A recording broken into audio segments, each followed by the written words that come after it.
We got a big group coming up for this next discussion. They're going to get 45 good minutes. All right, folks, get ready to buckle up for our next exhilarating panel discussion. This subject is entitled Supercharging Brands with Purpose-Driven Marketing. We're driving headfirst into the dynamic world of purpose-driven marketing, a powerful strategy that goes beyond selling products to make a real difference in people's lives. Our moderator, Joshua David, get mic'd up. Joshua David is head of digital media at Ask Josh David.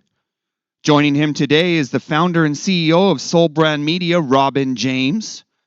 Sole proprietor of the Golden Lotus, Ashley Calderon. And from Team One USA, I apologize ahead of time. Your last name is Dethane. I'm not going to butcher your first name. We also have founder and president Stuart McFall. Everybody all mic'd up?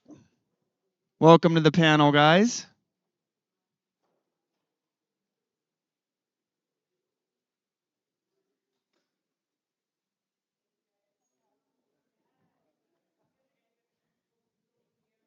All right, guys, the floor is yours. Testing, testing. Just give the mics a couple seconds. He just has to switch some buttons and it'll go back. Well, until this works. Good morning, everybody. How are we doing? Are we alive? Are we here? It's Tuesday, right?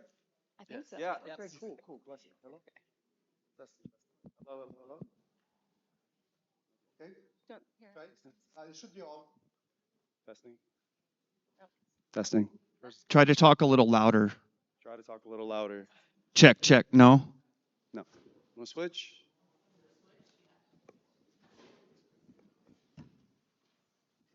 Brilliant. Thank you so much. Okay, we're all mic'd up. Everybody here. Amazing. All right, well, guys, it's such a pleasure to have you guys here today. Welcome to Marketing Conference 2.0, Supercharging Purpose-Driven Brands. Sounds cheesy, but I think when you really think about it, especially with these people that I'm sitting with up here, it says a lot about the importance of really understanding how important it is to really understand the dynamics and the importance of brands. Understanding what it means to have a purpose that makes sense for the brands and not just slapping something on the internet or on marketing and just saying, hey, let's go with it. So I'd love to introduce my entire panel once again. So, we'll kick things off, my dear. Sure. Hi, my name. Whoa. Is this like obnoxiously loud? You're good. My name is Robin James. I am the founder and CEO of Soul Brand Media. And I will introduce myself. I'm going to kind of set a challenge for us to introduce ourselves by our purpose, since we're talking about purpose. So my purpose, I believe, is to really help lead the way and pave the way to what I believe is a new paradigm of entrepreneurship, of marketing, of brand building, which really is purpose-driven, soul-led, heart-led, integrity-led. I think there's a lot of incredible entrepreneurs and business owners who have such a strong purpose, such a strong message, and in my opinion, they're the ones who deserve to be seen and paid and heard and respected and honored. So, I love that we're doing this here today.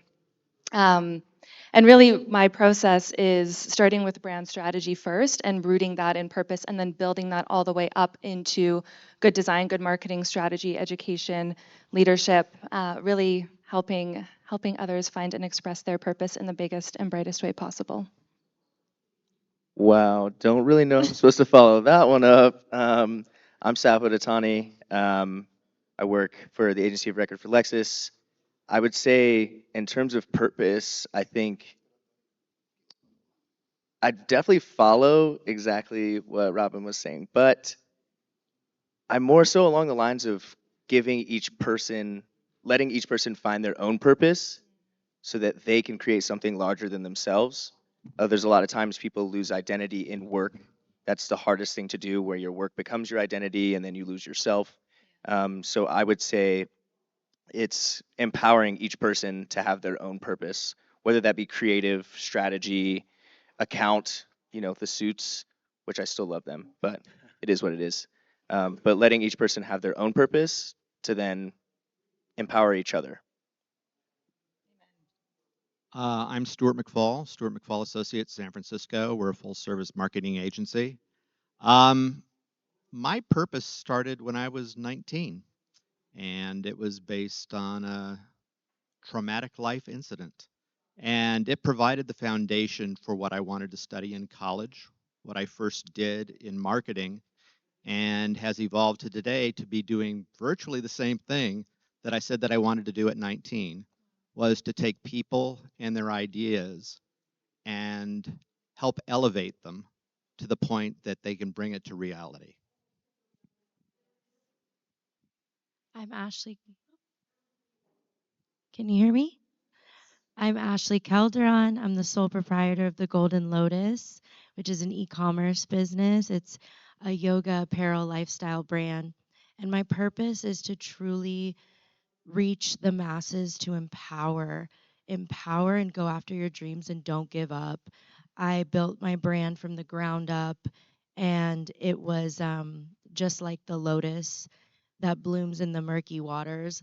I faced adversities and challenges that were very tough, and I had a lot of people telling me no, and I was like, I'm just going to keep going with it. I'm just going to keep going with it. And so I just really want to inspire and help others to find their purpose as well, which I love that, and just empower each and every one. Beautiful answers. I think last but not least is just myself. So my name is Josh David, as I said before. My company is Ask Josh David Productions. I am happily working at Digital Waymaker Media, which is a Black-owned magazine brand. Quite honestly, it is my purpose. It is a Black-owned brand that is a blend between Black Enterprise, Essence, and MB Magazine.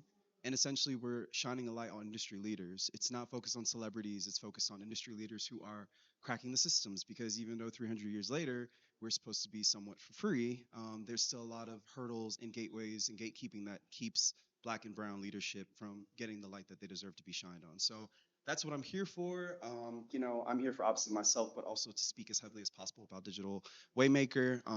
Check it out, Waymaker Media, Waymaker Culture on socials. Anyway, so as we're kicking off this thing, shameless plug. We talk about purpose, right? We talk about this idea of really understanding who we are as people. Everyone at this stage right now is very clear and defined about who they are, even if on a day-to-day basis we're figuring out what that really looks like. So I think really to start things off, guys, let's start with really the basics on the idea of purpose and how that ties into being ethical, right? Because I think intentionality, ethical practice, right? Like, what does that mean to you guys when it comes to looking at your first client or working with someone? What really defines the idea of, does this purpose align with the brand in the first place?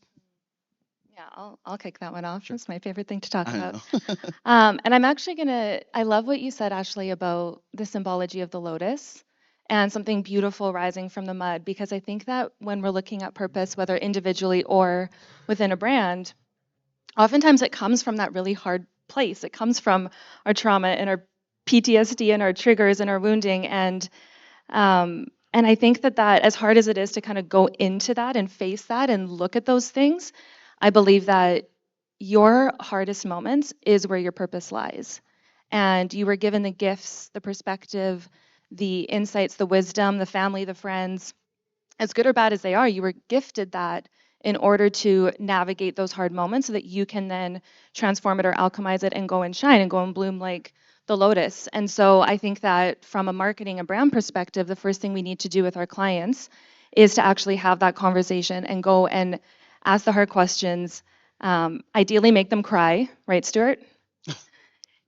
If my clients don't cry in our first, my process is called the brand capsule. If my clients don't cry in the first brand capsule workshop, like I'm not doing my job.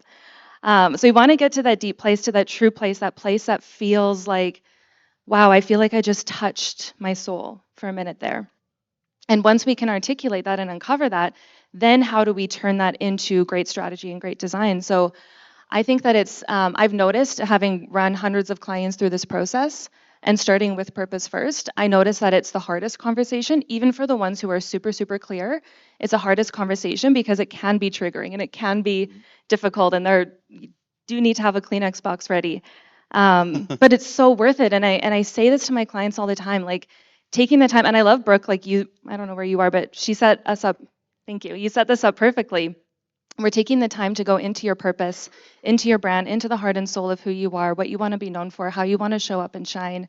Taking the time to do that first, even though it is a time-consuming process when it's done right, that sets you up for so much more success. So much more success. Everything becomes more easeful and lighter when you're coming from that deeply rooted place. I don't know if I answered the question.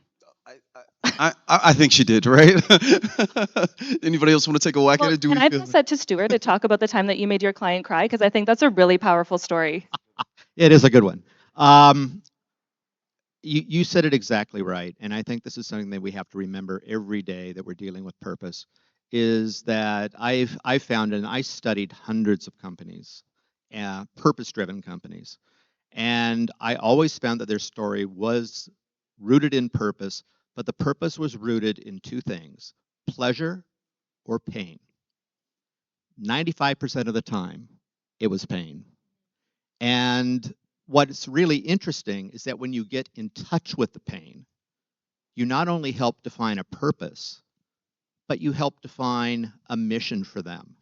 You define a story that they can use to connect with other people, that they can use to connect with new employees, they can use to connect with investors, they can use to connect with customers.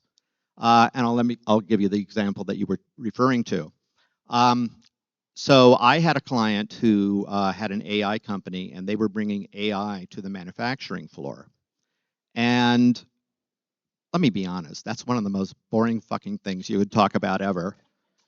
And he had a really hard time making it interesting.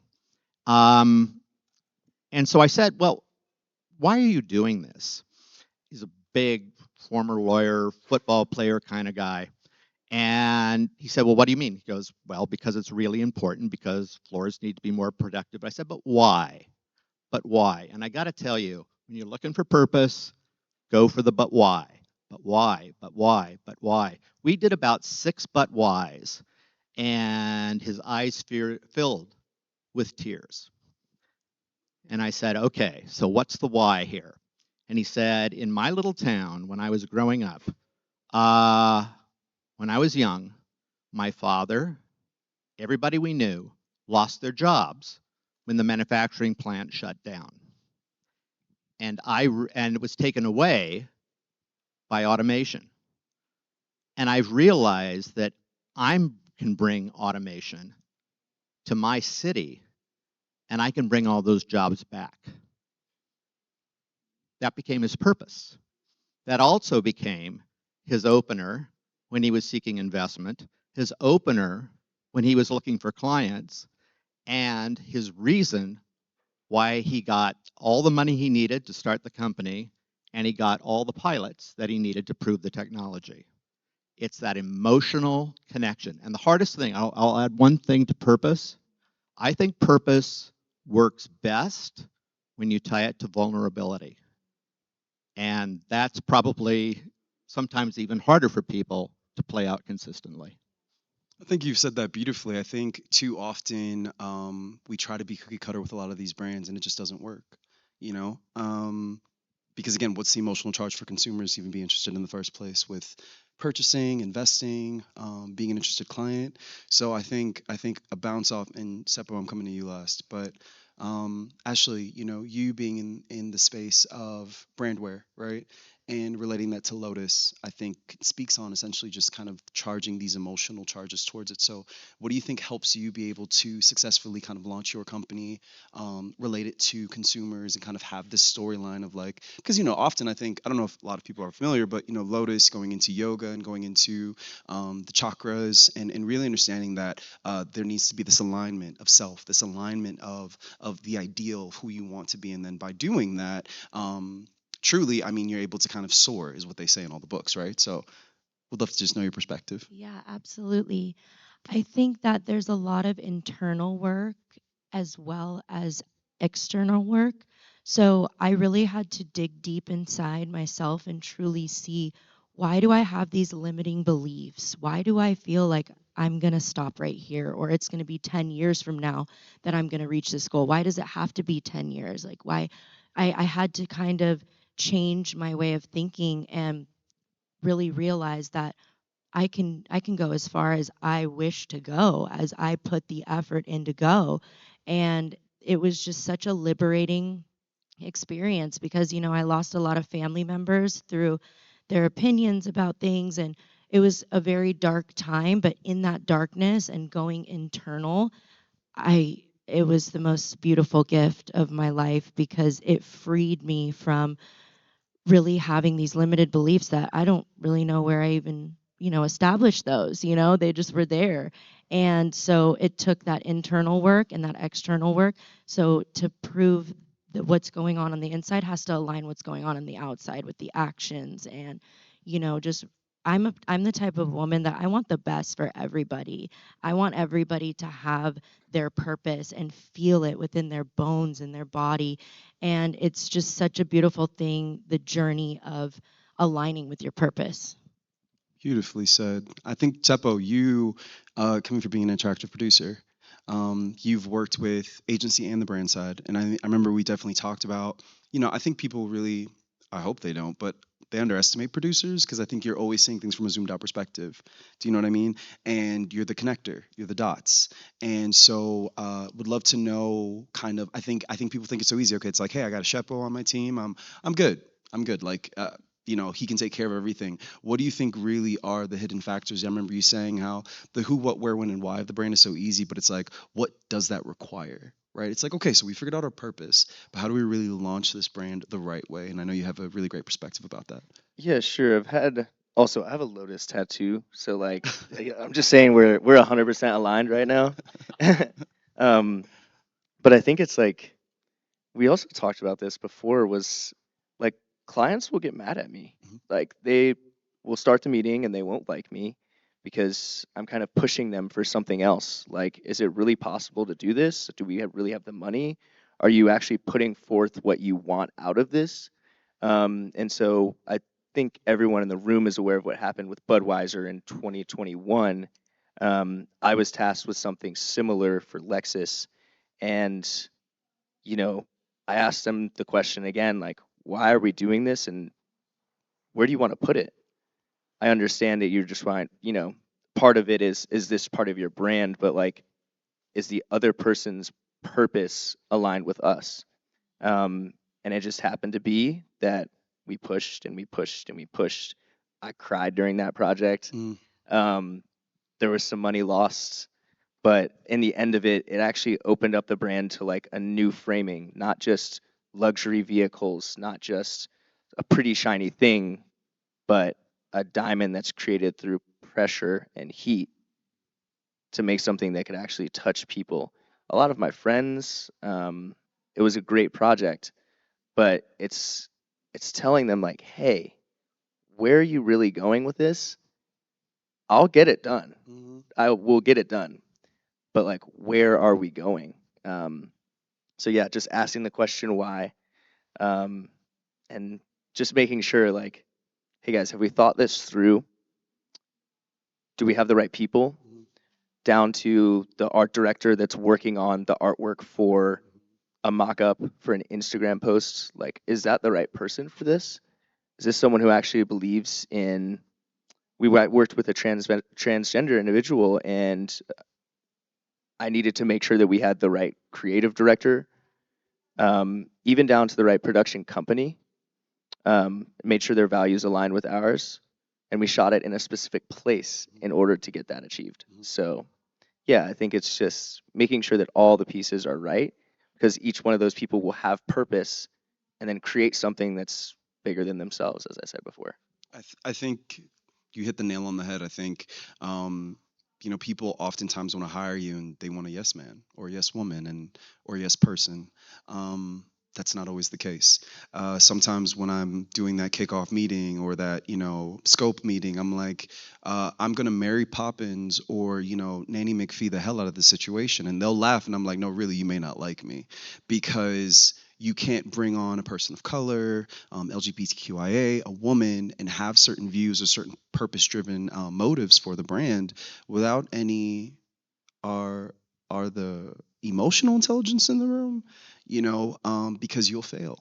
You know, it may not happen today, it may not happen tomorrow, but we're seeing what's happening across the board in Hollywood right now. You know, huge budget films, action films are not successful anymore. People are exhausted by it because how many times are we going to do the same thing? But we look at successes like Ben and Jerry's ice cream. They're phenomenal. Their social justice push towards dessert is something that needs to be studied. You know, George Floyd was a lesson with which Ben and Jerry's took it upon themselves to have several different designs, or excuse me, flavors of ice cream, and then in the ice cream were different political statements. You know what I mean? LGBTQIA, Black Lives Matter, and it's a really beautiful, thoughtful way to go about it. It's like, you know, all these different flavors of ice cream are actually different flavors of social justice that we all need to stand a part of and take a really good look at. And Ben and Jerry's, for all reasons and all considerations possible, are also doing programming that supports social justice. That speaks volumes. It's not just a black square on the screen. And yeah, people are still pissed about that because now we look at the DEI programs, we're looking at Black women who were hired for just a year for shits and giggles, unfortunately. And it's an uncomfortable reality with which we're facing now because it's almost like, well, because of where we are politically, let me get my lick back. And that's colloquial terms of like, let me get you had a one on me, now I want to get my one up on you. And so, you know, I appreciate Chapo talking about like, listen, sometimes this art director doesn't make sense. This designer doesn't make sense. And it's not just about the social justice. It's not just about the brand identity, but it's about the purpose. I know we keep going back to that because it's the part. You want to supercharge your brand. You want to hire these brilliant people on this stage. Make sure we're all aligned on why we're doing it in the first place. I want to, Oh, yeah. you Go ahead. Well, I'm Canadian, so it's always going to be like, no, sorry, you go ahead. But I do actually just want to say one comment on pissing clients off, because I think a lot of us here work with clients. We have companies and brands and humans that we are hired to advocate and build for. And I think when it comes to pissing them off, that kind of is what they're hiring us for. We have to, I always say you can't read the label from inside the bottle, right? So when I'm inside my own business and my own brand, I need my team and my friends and family to really call things out in me that I have a blind spot towards. And same with our clients, right? They come to us with a vision, they come to us with their purpose. Well, usually we refine it a little bit, but they come to us with, you know, these big dreams and these big desires, and then it's our responsibility to champion that. And if we just say yes, yes, yes, sure, whatever, then we're actually doing a disservice to them. So obviously, you know, it needs to be done tactfully and respectfully, but I think that that is being in integrity. That is us doing the work that we're here to do. And, you know, as a recovering people pleaser, that's been a hard one. All that inner work, all that inner work, trying to let go of the people pleasing side. But I do think it's important to ruffle some feathers. To my recovering people pleaser, I do not want Canadians to ever defer to Americans again. Please, please. I think you have to, if you dig for purpose, whether you're doing it originally because you've never looked for purpose before, or if you're in an organization and you want to go and reinspect or recover the original purpose that you have, be prepared for damage along the way. It will just happen. There will be people who will not go along. There will be people who will fight. There will be people who say, this is antithetical to what our original beliefs were, whether or not that's true. That's just how people fight. You've got to be prepared for that. It's not an easy lift. But what happens is that whatever you lose along the way, I would say you gain back geometrically in tapping into the truth and getting more people that come aboard who believe in that truth as well. That's Stuart. I love that because I think we go back to hitting the nail on the head, right? Seppo, you talk about working with clients and they're wanting it supercharged, and I want to be consistent at all times.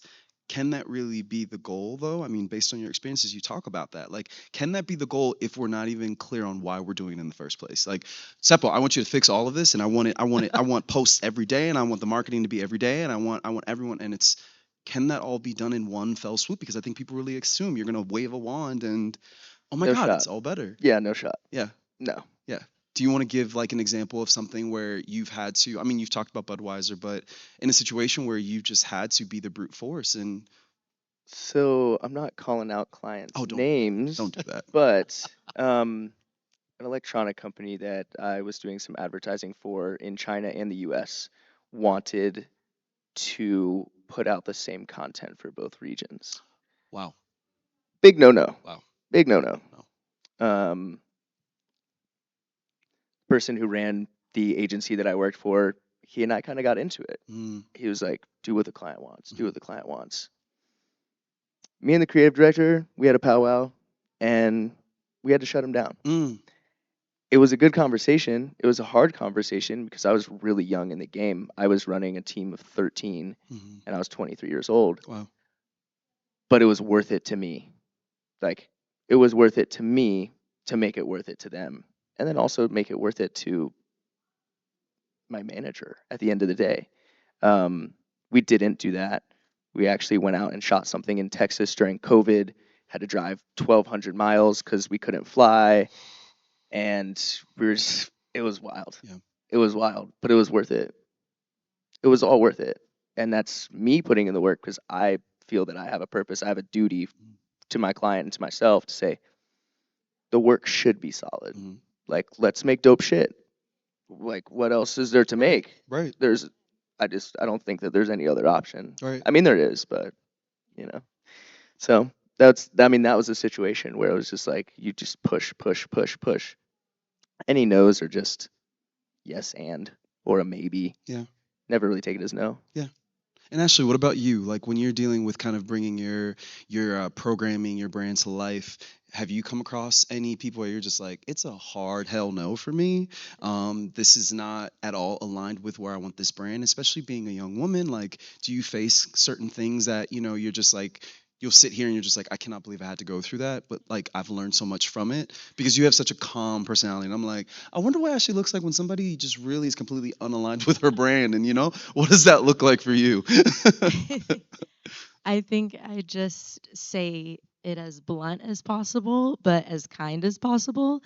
Um, for me, my business is still in its infancy, so I'm going to be launching very soon, and I've had to make really wise decisions. I've had to lean truly on my faith, and I've had to actually move on from relationships in my personal life and family members that really were very like toxic to what my vision was going to be, and that I had to kind of part ways in the best way possible, and that was a hard decision for me to make, but it was, as I am here today, it was the right decision. And I want to make a difference in the world for anyone that feels like I'm on this journey alone. I don't really have people supporting me, telling you can do this. It For me, it was everyone I was going to and looking to, I was like, this is what I'm doing. Like, this is the new deal I got. And it was like, this negative, negative, negative. And I'm like, listen, I'm just going to have faith, and I know it's going to work out. I feel it. I feel it. And I kind of got from my heart, I kind of just really listened and felt like, maybe I have to part ways with some people and move forward and wish them the best. And, if they ever do decide to come on this journey with me, I'll be here. But, I had to make decisions for what was best for myself and my brand and for the world, really. Beautifully said. I think we think about again this whole idea of like, let's just put it out there. Let's, Shepo, you brought up the whole using the same marketing scheme on two different nations. I think Oppenheimer had obviously in America the big bomb in the background. I think I just saw something on socials, I think 2 days ago, where for Japan they switched it to like almost looking like almost barricades because they'd obviously be deadpan to put the bomb in the background. But it's like, who approved this? This is like what, and you sometimes just want to pass these things, but it's again, you sit down for a minute and understand like, okay, there's multiple people in the room that said yes to this. That's the other thing we really don't talk about enough.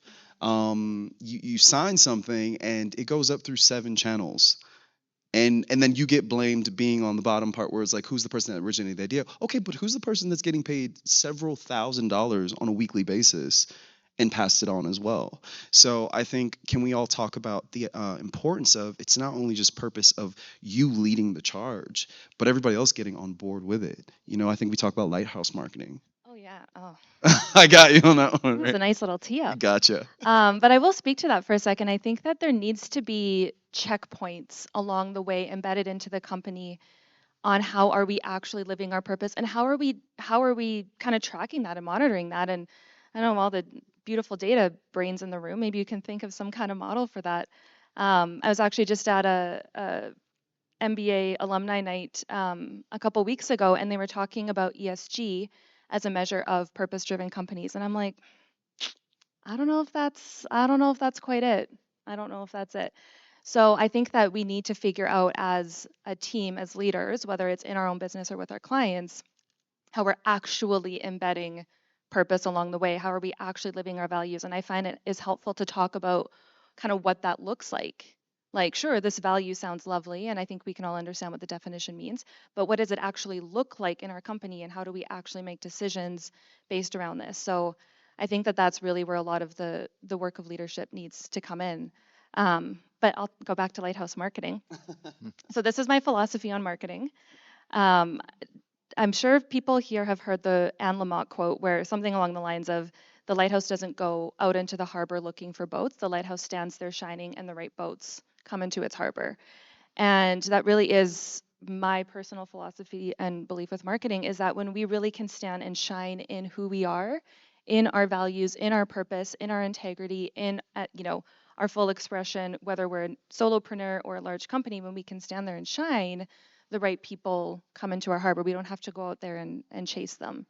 And I think that that's not always the easy route because you don't get the instant gratification of the virality and the likes and comments or whatever. But we talk about as a team how magnetism and resonance and integrity trumps virality or metrics or whatever. So that's my belief.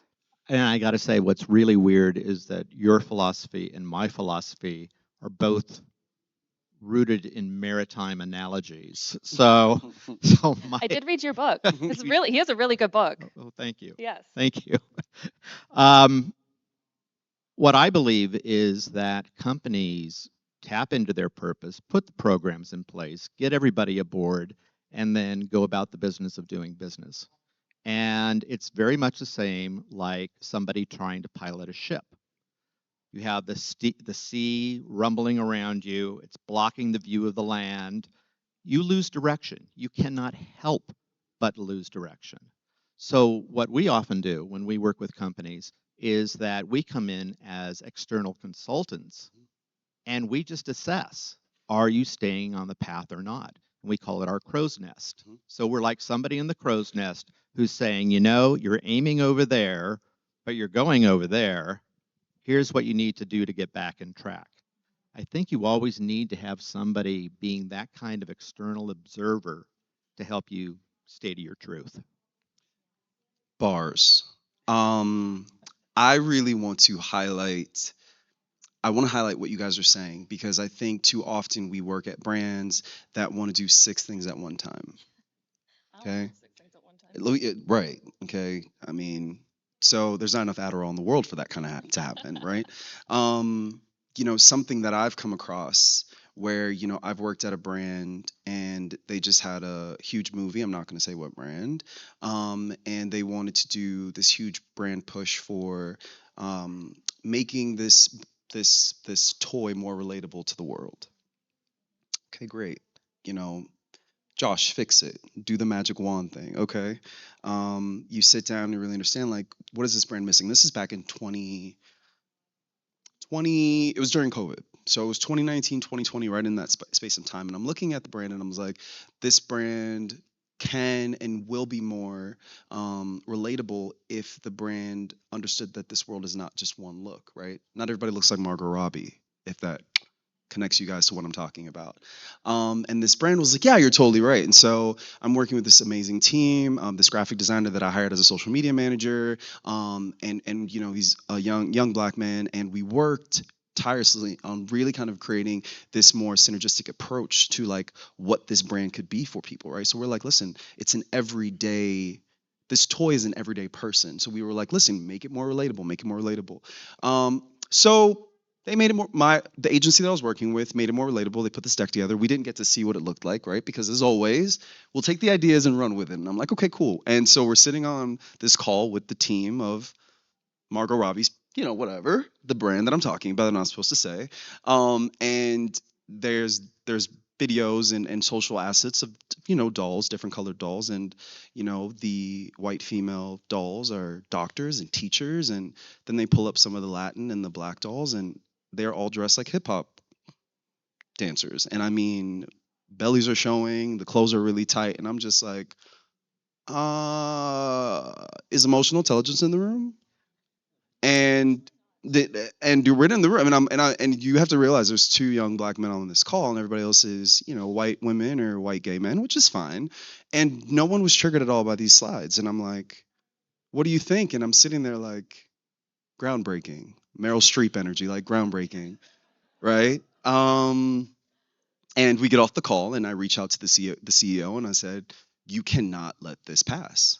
And he's like, why not? And I said, because he's a white gay man, so he didn't see the problem. And I'm like, well, first and foremost, there's only 2 black people on your entire team. It's a nimble agency, but still. Second of all, it's inappropriate. Why are the sisters, why are my black brothers and sisters only hip hop artists? Why are there no doctors? Your job is to do the social strategy, and that's it. So just shut up and do it. And I said, it's Black History Month tomorrow. I quit. Yeah.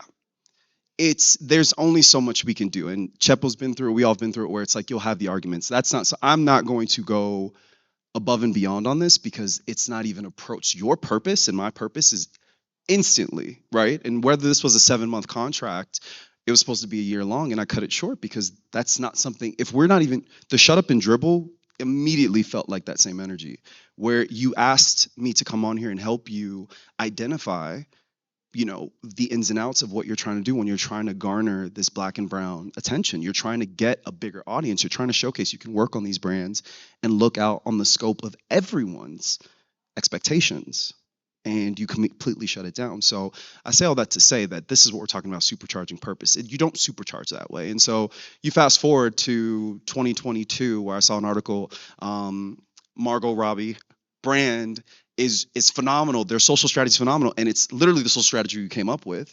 Oh yes, but they just didn't feature as many black They didn't feature the hip hop what have yous. So again, Mary Poppins, she left, right? And everybody's like, no, don't go. Nanny McPhee left, right? And everybody's like, no, don't go. But sometimes you have to go. Okay. I think too often we put ourselves through hell for brands, and to supercharge a brand means that I have to completely drain myself. That's not an bunny energy. That's people pleasing energy. And we're all in therapy for that. Okay. Myself included. All right. So with that being said, what have you guys feel like, have you been challenged in? Stuart, Robin, Ashley, have there been moments, and we don't have to say the brands, obviously. Chepo shared what he's been through with Budweiser, and what have you guys been through where it was like, either I'm chucking up the deuces, or hey, this is just not gonna work. So either we have the come to Jesus moment where it's, like come to Jesus, like either I chuck up the deuces and I'm out, or you actually listen to what I'm saying. I'm lucky in that I started working in the tech world very early, and the tech world has probably been the most open world to any form of diversity, and still in many ways is. They can always do a better job. There's no question. Everybody can always do a better job. And I think the hardest thing for people is that it seems that sometimes the rules change. And I think this is where we run into generational challenges. There's no quota that we know to work by. I tend to believe myself that people always operate from a point of their best intention, but not necessarily from the point of best education. Okay. And what I always ask people for in any situation I'm in, whether it be a client or somebody that I'm trying to serve for a client, is that everybody have an open mind and be open to hearing things that they may not be familiar with. And just a lack of familiarity doesn't mean that you have to have an antipathy towards it. And I find in my situations, I find that tends to probably work the best. What about you, Robin? Yeah, well, I'm not necessarily thinking. There's a few clients that I've had to walk away from. Um, but I think that that's why this conversation is so important right now. And yesterday, talking about authenticity and where's the pink washing? The lovely, yes, you were amazing. And I think that that's why we're having these conversations right now as marketers, is because so many of us, as being on the brand or marketing side as well as being on the consumer side, we've been feeling that disconnect. We've been noticing these injustices. We've been noticing the discrimination. We've been noticing really like the lack of truth and the lack of real leadership in the global brand stage, which really like marketing. I was at a marketing conference in Banff a couple of months ago, and I brought a friend who was not does not have experience in marketing. So she was seeing it from a very different lens. Of course, I'm the brand that you just mentioned spoke, and a lot of these big brands were on stage, and she was funny. We left, and she went, "Oh my gosh, I didn't realize this, but marketing actually runs the world. Like marketing is powerful. It is so powerful." And as the ones who hold some of that power, what are we doing with it? You can use your power for good or you can use it for evil. And having conversations about purpose. And I always look at the etymology of words. And the etymology of purpose is actually intent. Mm. And so I think that more and more of us marketers need to be having this conversation on what is our intention, what is the pureness of our heart and our leadership and our clients, and how can we collectively start to use this power of marketing as a force for good rather than evil. And it's not an easy hill. Like, let me tell you, I am not as rich as I could be. I am not as there are a lot of hard decisions that I've had to make for the sake of purpose and integrity. So it's not the easy path, but I think it's one that's worth taking for the ones who are brave enough to do so. Challenge put forward. Um, and I think that the world is crying for this right now. And yeah, like pink washing, you should just like come join us on this. 'Cause that's important. I'm right behind that. I don't know if people in this room know much about like Greek and Roman mythology, but it almost feels like we're the Spartans. And I'm not saying that I'm Leonidas. We could all be Leonidas, right? But it's like they fought for a purpose. Though there was 300, they faced a million or whatever. I just think it's dope. The idea of it, right? Is that even though it seems like they're going to lose or they will lose, it's not about the loss, it's about what they're fighting for. So I think marketing in that way is very helpful to create purpose in a brand, regardless of whether it's a large brand, a small brand, or it's somebody who's a startup and they're just trying to get off the floor with something small. It's still a fight against the big dogs and everyone in between. So I think it's kind of our duty to do that. So I mean, I respect anyone in that sense that works that way, that pushes that way to create that purpose. But I think it's just like a good reminder, just always fall back on Leonidas and his 300 homies, you know? Yeah. Yeah. Ashley? I'm just so inspired with the fact that you knew who you were on in the inside and you knew that you didn't stand for that. And I have 3 children and I wouldn't have stood for that either. Like that's not okay. And I would have done the same exact thing, but I feel like it's a hard thing and it's hard conversations to have. And I think what it really ultimately boils down to for me is like when I meet my maker, am I going to care what other people are going to say to me in these big decisions?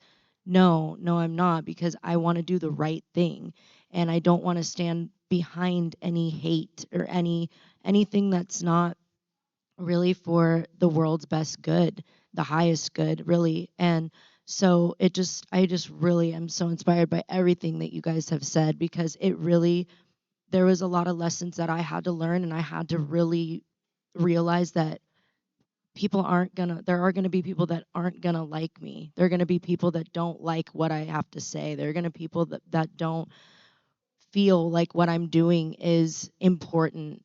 And I just have to put my ego aside and be like, that's okay, because at the end of the day, it's not about that. It's about how I can contribute to the world in a better way.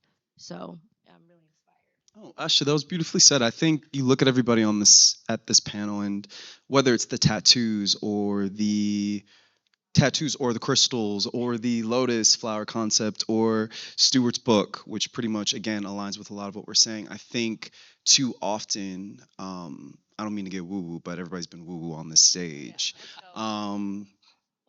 But I think the truth of the matter is this idea of being in marketing. It's a constantly changing, evolving child. I talk about the brand that I'm at right now. It was a redheaded stepchild that now is learning how to walk and speak and use words, and it's a terrifying thing because it's one thing to come in and it's, oh, what a great idea. It's another thing to realize, like, you have to fire this person. This person has to go. This is how this should be. So I say all that to say that, like, again, this all really goes back to who you are.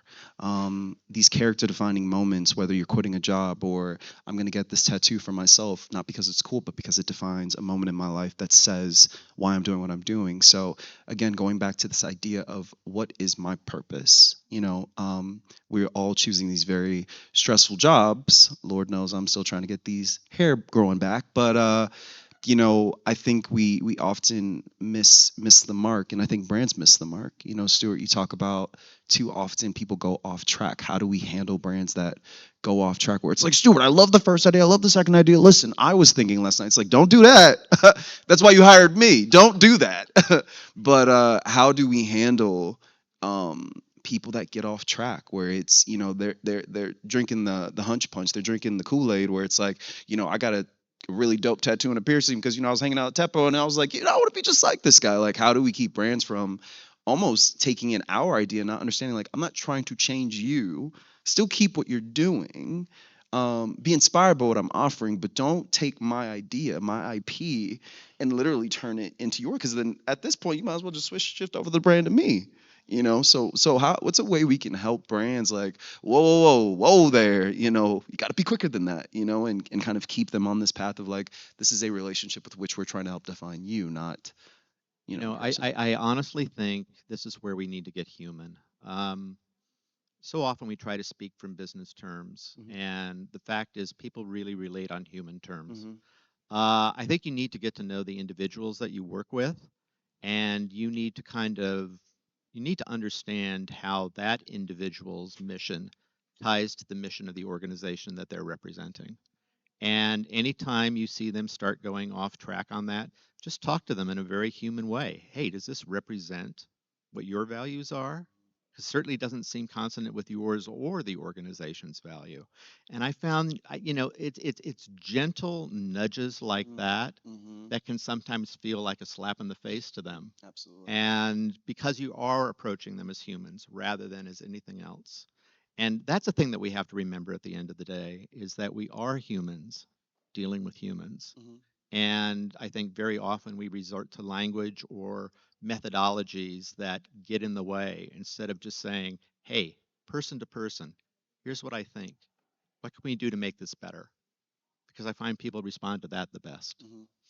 I think we can all share maybe a company that's made our eyebrows go, wow, you did that. Like, I enjoy how that's being done. Like, I enjoy that it's a slow process. It's a fast one. It's a shift with which, I had the pleasure of sitting down with Victoria's Secret's Tiana. She's awesome PR over there, and I was like, girl, she joined when Rihanna's brand Savage Fenty kind of was like, yeah, this is how you're supposed to do it, and I was like, Tiana, how did you handle? She was like, it was a lot, because Victoria's Secret's being known for the Giselle Bunchens, the Adriana Limas of the world, like these gorgeous, pencil thin models. There's nothing wrong with that, but that wasn't a one size fits all. And so even their marketing on socials, it was like, no one's paying attention to this. There's no relations to this.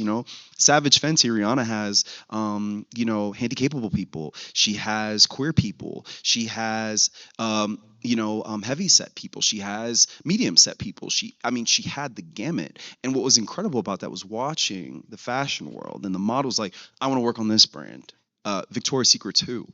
It's like Victoria's Secret's out. You're not really aligned at all with the the audiences. And so I look at what they're doing now, and they are making the shifts in the movements, working with people like Chloe Bailey, Halle Bailey, and doing campaigns that speak to not only the Black and Brown community, but they're making the efforts and not forcing it either. They're taking their time. You know, they're not just jumping into, let's get into the LGBTQIA pool and let's do something really cool. It's thank God, because by doing that, you're going to completely polarize people and be like, you know, I can smell it from across the room and it ain't good. You know what I mean? So where are brands that you guys have all seen where you're just like, you know what, chef's kiss? Panel, we have 5 minutes. Should we- Sorry, I'm not supposed to be so loud. Sorry. We have 5 minutes, guys. Voice of God. Wow. Okay. Hello. Robin wanted to see if, is there any questions in the, Yes. yeah.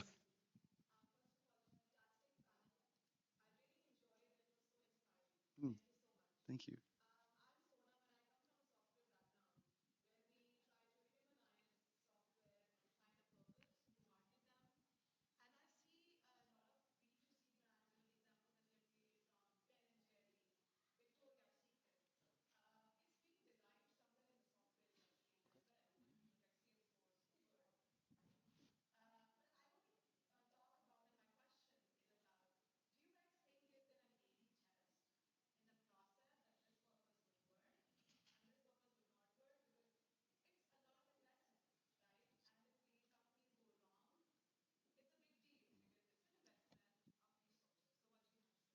Okay. I don't know. Is this? Oh, this is on. I've got a lot to say about that. First of all, A/B testing a purpose means that it's contrived. And at the end of the day, purpose should come from something deeper and truer. There's no A/B testing who you are as a human, and if you're good enough, and if you're beautiful and intelligent and worthy. Like, there's no A/B testing that. I think the A/B testing comes in figuring out how to articulate it and how to connect it to your ideal client. So understanding what their purpose is, what their goals, desires, dreams, hopes, fears, whatever are, and figuring out how you can really create that bridge from your purpose to theirs. And that bridge is through products and services, it's through languaging, it's through great design, it's through your team, you know, the client experience. There's so many different layers where your brand purpose and brand strategy can come to life. And being intentional with all of them and A/B testing those is worth it, but you don't A/B test what's in here. You know, if I can just jump in, I absolutely agree. I think A/B testing this is very digital marketing kind of stuff. I'm more empathy focused marketing stuff. And it's just a simple thing. Ask your customer.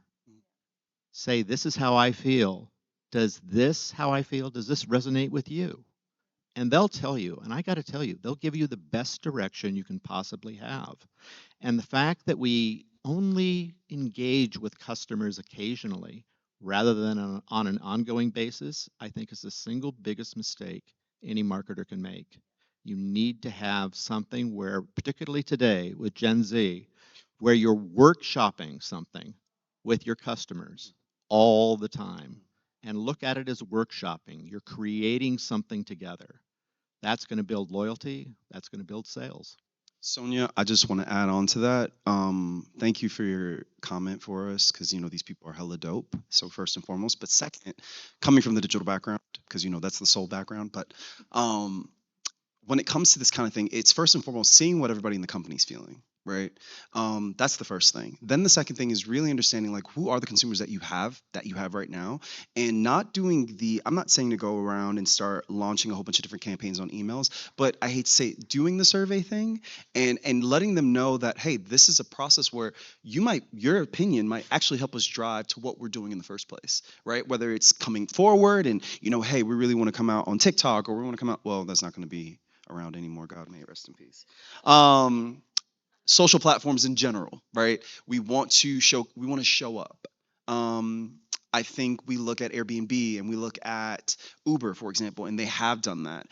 So I think you guys take your time on that. And so I think first and foremost, really understanding and having those big annoying company meetings and helping. And again, this is CMO job, or this is the marketing chief's job, where it's really understanding like, hey guys, this is where we are right now. How does it resonate? And if people are falling asleep, if people are bored by it, then that kind of already says it. Like, right? Everybody's supposed to be charged, and you don't want everybody in the room like down to like, hey, this is my 9 to 5. I don't give a damn. But the leadership, right? The PR, the comms, the producer, how do they all feel about it?